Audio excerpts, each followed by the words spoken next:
حضرت ابوالعاص بن ربیع ابسمی جاذب نظر خوبصورت کڑیل جوان تھے۔ ناز و نعمت میں پلے اور خاندانی وجاہت نے انہیں ممتاز بنا دیا تھا۔ غیرت، خودداری، جواں مردی، وفا شعاری جیسی آباء و اجداد سے ورثے میں ملنے والی خوبیوں کی بنا پر عرب معاشرے میں انہیں بطور مثال پیش کیا جاتا تھا۔ حضرت ابوالعاص کو تجارت سے والہانہ لگاؤ قریش سے ورثے میں ملا تھا۔ ان کے تجارتی قافلے مکہ اور شام کے درمیان رواں دواں رہتے۔ ان کا تجارتی قافلہ 100 اونٹنیوں اور 200 نوکروں پر مشتمل تھا۔ ان کی کاروباری مہارت، صداقت اور امانت کی بنا پر لوگ بے دھڑک اپنے مال ان کے سپرد کر دیا کرتے تھے۔ ان کی خالہ حضرت خدیجۃ الکبریٰ رضی اللہ عنہا ان کے ساتھ اولاد کی طرح محبت و شفقت سے پیش آتی تھی۔ رسول اقدس صلی اللہ علیہ وسلم بھی ان سے محبت و شفقت سے پیش آتے۔ وقت تیزی سے گزرتا گیا، یہاں تک کہ نبی صلی اللہ علیہ وسلم کی بیٹی حضرت زینب رضی اللہ عنہا جوان ہو گئیں تو سرداران مکہ کے بیٹوں کے دل میں ان سے نکاح کی خواہش انگڑائیاں لینے لگی۔ بھلا یہ خواہش کیوں نہ ہوتی جبکہ یہ قریش کی بیٹیوں میں سب سے زیادہ ممتاز اور بے شمار خوبیوں سے متصف تھی، لیکن انہیں اپنے مقصد میں کامیابی کیسے حاصل ہو؟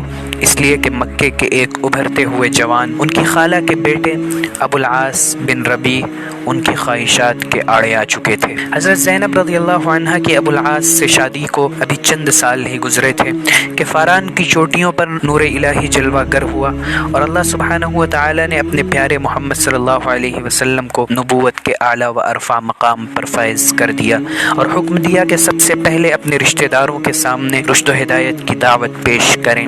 عورتوں میں سب سے پہلے آپ کی بیوی حضرت خدیجہ بنت خویلد اور آپ کی بیٹیاں زینب، رقیہ، ام کلثوم اور فاطمہ رضی اللہ عنہن پر ایمان لائیں۔ علاوہ ازیں آپ کے داماد ابوالعاص نے اپنے باپ دادا کے دین کو چھوڑنا ناپسند گردانا اور دین اسلام کو قبول کرنے سے انکار کر دیا، حالانکہ انہیں اپنی بیوی کے ساتھ بے پناہ محبت تھی۔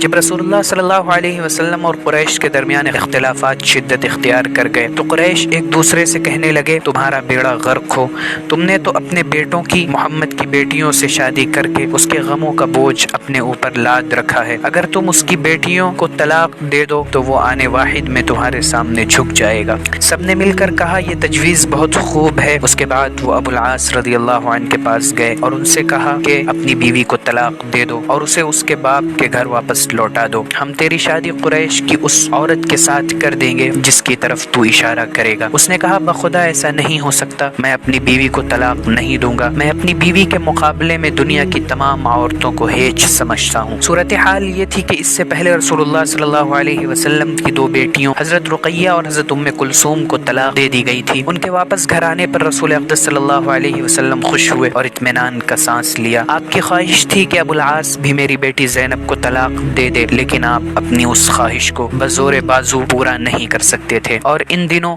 مومن عورت کا مشرک مرد سے نکاح کی حرمت کا حکم بھی نازل نہیں ہوا تھا۔ جب رسول اللہ صلی اللہ علیہ وسلم نے مدینہ منورہ کی طرف ہجرت کی اور وہاں آپ صلی اللہ علیہ وسلم کو استحکام نصیب ہوا تو قریش آپ سے نبرد آزما ہونے کے لیے مقام بدر پر پہنچ گئے۔ انہوں نے ابوالعاص کو بھی اپنے ساتھ چلنے پر مجبور کیا، حالانکہ وہ مسلمانوں سے لڑائی کرنے پر آمادہ نہ تھا اور نہ ہی مسلمانوں کے بالمقابل آنے میں اسے کوئی دلچسپی تھی، لیکن اپنی قوم میں امتیازی حیثیت کی بنا پر مجبوراً قریش کے ساتھ بدر کی طرف جانا پڑا۔ غزوہ بدر میں مشرکین مکہ کو ذلت آمیز شکست کا سامنا کرنا پڑا اور بڑے بڑے سرکشوں کی کمر ٹوٹ گئی، کچھ لوگ قتل کر دیے گئے، بعض کو گرفتار کر لیا گیا اور ان میں سے ایک گروہ بھاگنے میں کامیاب ہو گیا۔ قیدیوں میں حضرت زینب بنت محمد صلی اللہ علیہ وسلم کا خاوند ابوالعاص بھی تھا۔ نبی اکرم صلی اللہ علیہ وسلم نے قیدیوں کو آزاد کرنے کے لیے حسب مراتب 1000 سے لے کر 4000 درہم تک فدیہ مقرر کر دیا۔ قیدیوں کو آزاد کرانے کے لیے فدیہ کی رقم لے کر قاصدوں کی مدینہ منورہ آمد و رفت شروع ہو گئی۔ حضرت زینب نے اپنے خاوند کو آزاد کرانے کے لیے ایک شخص کو فدیہ کی رقم دے کر مدینہ منورہ بھیجا۔ فدیہ کے مال میں حضرت زینب نے اپنا وہ ہار بھی شامل کر دیا جو ان کی والدہ ماجدہ حضرت خدیجۃ الکبریٰ نے انہیں شادی کے موقع پر دیا تھا۔ جب یہ ہار رسول اللہ صلی اللہ علیہ وسلم نے دیکھا تو غم و اندوہ سے آپ کے چہرے کا رنگ بدل گیا اور دل پر رقت طاری ہو گئی۔ پھر آپ نے اپنے صحابہ کی طرف دیکھ کر ارشاد فرمایا، زینب نے ابوالعاص کو چھڑانے کے لیے یہ مال بطور فدیہ بھیجا ہے، اگر ہو سکے تو اس کے قیدی کو آزاد کر دو اور اس کا مال واپس لوٹا دو۔ سب نے بیک زبان کہا، یا رسول اللہ ہم ویسے ہی کریں گے۔ جس سے آپ کی آنکھوں کو ٹھنڈک اور دل کو اطمینان حاصل ہو۔ نبی علیہ الصلوۃ والسلام نے ابو العاص کو قید سے آزاد کرنے سے پہلے یہ شرط لگا دی کہ مکہ جاتے ہی بلا تاخیر زینب کو مدینہ بھیج دینا۔ ابو العاص نے وعدے کے مطابق اپنی بیوی حضرت زینب کو مدینہ روانہ ہونے کے لیے کہا اور یہ انہیں بتایا کہ مکے سے کچھ فاصلے پر آپ کے والد مکرم کے بھیجے ہوئے قاصد انتظار کر رہے ہوں گے۔ ان کے لیے زاد راہ اور سواری کا انتظام بھی کر دیا اور اپنے بھائی عمرو بن ربیع کو کہا کہ ان کے ہمراہ جاؤ اور قاصدوں کے سپرد کر کے آؤ۔ عمرو بن ربیع نے اپنی کمان کندھے پر لٹکائی اور ترکش ہاتھ میں لی اور زینب رضی اللہ عنہ کو ہودج میں بٹھایا اور دن کے وقت قریش کی نظروں کے سامنے علی الاعلان مکے سے روانہ ہوئے۔ قریش یہ منظر دیکھ کر بھڑک اٹھے اور ان کا پیچھا کیا۔ ابھی تھوڑی ہی دور گئے تھے کہ انہیں پکڑ لیا۔ حضرت زینب کو دھمکیاں دینے لگے۔ یہ صورتحال دیکھ کر عمرو بن ربیع نے اپنی ترکش سے تیر نکال کر کمان میں رکھا اور بولا بخدا جو شخص بھی میرے قریب آئے گا میں اس کی گردن میں تیر مار دوں گا۔ یہ بڑے تیر انداز تھے، ان کا نشانہ کبھی خطا نہیں ہوتا تھا۔ صورتحال کو بھانپتے ہوئے ابو سفیان بن حرب سامنے آئے اور پیار بھرے لہجے میں کہنے لگے بیٹا اپنا تیر روکو، ہم آپ سے بات کرنا چاہتے ہیں۔ یہ سن کر اس نے تیر روک لیا۔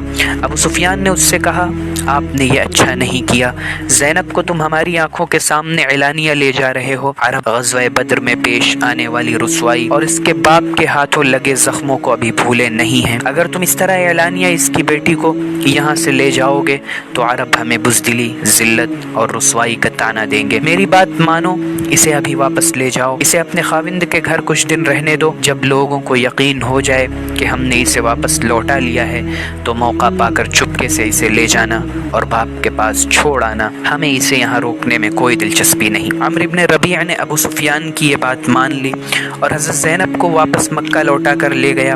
چند دنوں کے بعد رات کے وقت حضرت زینب کو اپنے ہمراہ لیا اور بھائی کی تلقین کے مطابق رسول اقدس صلی اللہ علیہ وسلم کے قاصدوں کے حوالے کر آیا۔ ابو العاص اپنی بیوی کی جدائی کے بعد ایک مدت تک مدینے میں اکیلا رہا۔ فتح مکہ سے کچھ عرصے پہلے تجارتی سلسلے میں شام روانہ ہوا۔ جب مکے کی جانب واپس لوٹا تو اس کے ہمراہ 100 اونٹ اور 170 افراد پر مشتمل تجارتی قافلہ تھا۔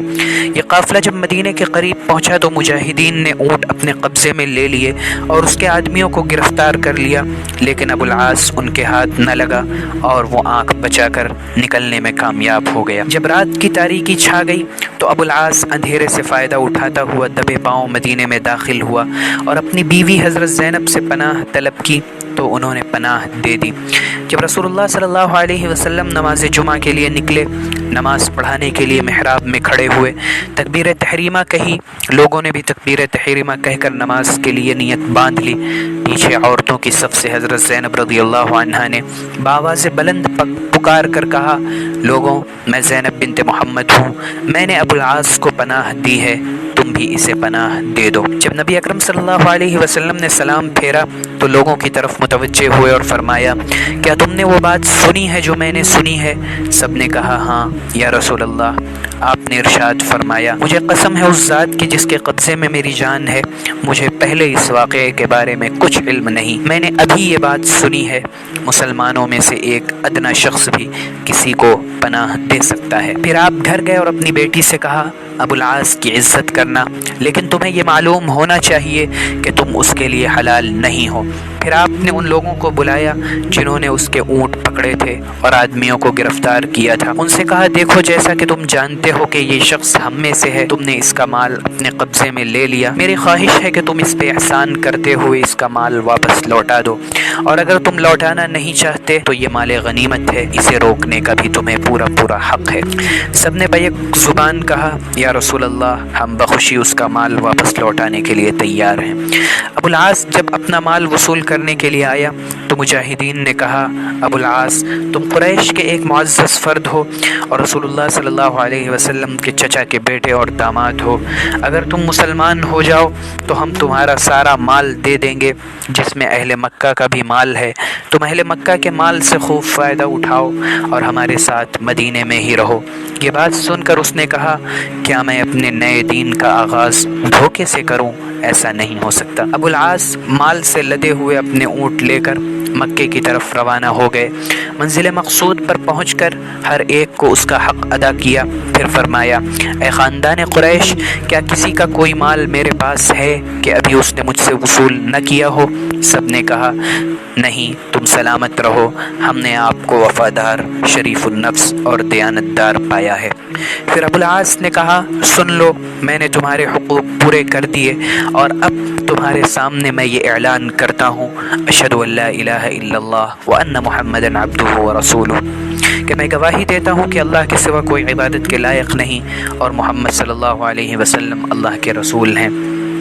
اللہ کی قسم، حضرت محمد صلی اللہ علیہ وسلم کے پاس مدینے میں اسلام قبول کرنے سے صرف اس چیز نے روکا کہ مجھے اس بات کا اندیشہ تھا کہ تم یہ خیال کرو گے کہ میں نے تمہارا مال کھانے کے لیے اسلام قبول کیا ہے۔